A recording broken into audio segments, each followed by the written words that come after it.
Now that the dust has settled on Georgie and Mandy's first marriage season 1, it's clear the spin-off is more than just a footnote in the ever-expanding Big Bang Theory universe. It's a show with a heart of its own, rich in southern warmth, comedic timing, and genuine emotion.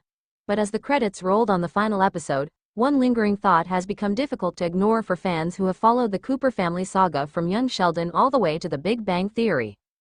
Where is Mandy in the Big Bang Theory? Mandy McAllister, now officially Mandy Cooper, is one of the most compelling additions to the extended universe. Introduced in young Sheldon as a sarcastic, grounded, fiercely intelligent woman who became unexpectedly pregnant with Georgie's child, she quickly became a fan favorite.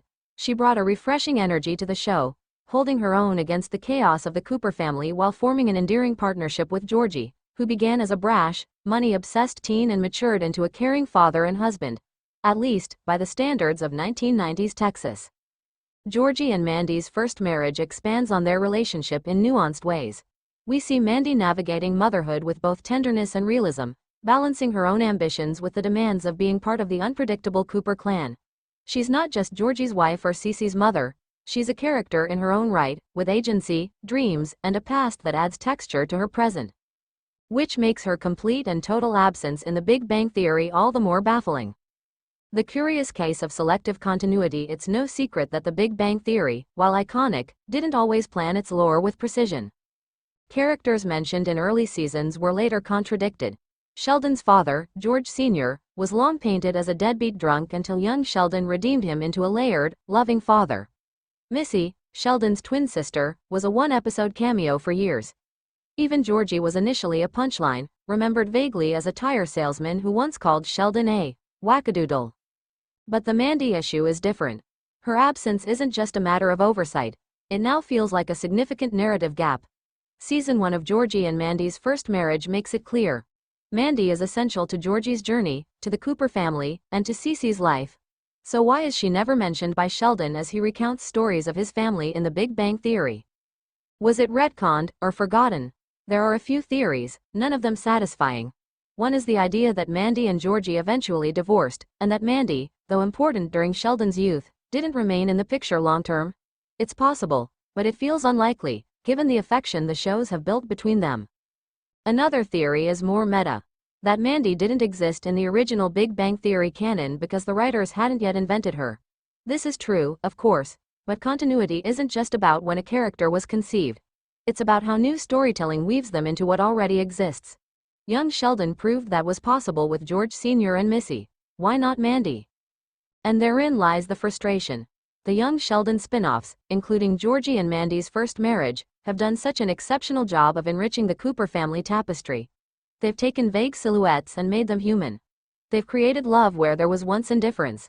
So to build Mandy into a fully formed, lovable, complex character, only to have her vanish from Sheldon's adult narrative, feels like more than an oversight. It feels like an erasure. What Sheldon's silence suggests one possible in-universe explanation is that Sheldon, being Sheldon, simply didn't consider Mandy's presence relevant to the stories he chose to tell in the Big Bang Theory. He's infamously self-centered, and his anecdotes often focused on his own intellectual triumphs and neuroses, not the lives of those around him.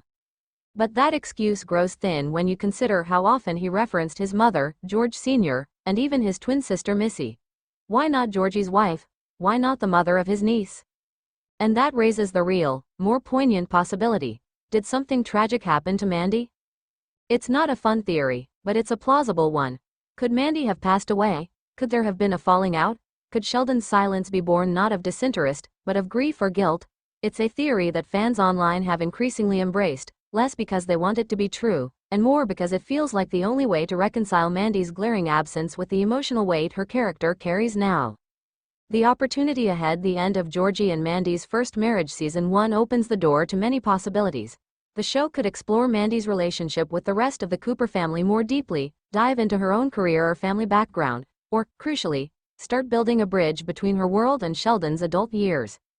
There's also the chance that Mandy could be reintegrated into the canon in subtle ways. Maybe we'll see an older Georgie in flash-forwards, offering us glimpses into what happened to their marriage.